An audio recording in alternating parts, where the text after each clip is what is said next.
Adi, ito yung mag-asawa. Ay, nagising sila. Si Adnan. Si Simona. Adnan. Maaga kami nagbukas ng aircon. 4:30 pa lang, sobrang init na. 4:30 AM. Nakita mo mag-uunat yung anak ko, masaya na ako. Di, sleep pa anak, payatot to, maselan to eh. Pihikan sa pagkain eh. Ano si Adnan? Adnan, tingin dito kay mami. Adnan!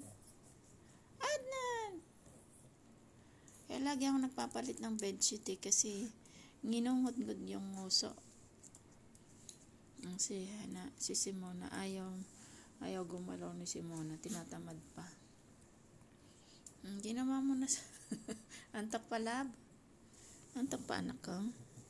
Ito, ang slim kong anak, slim. Payatot na lablab mami.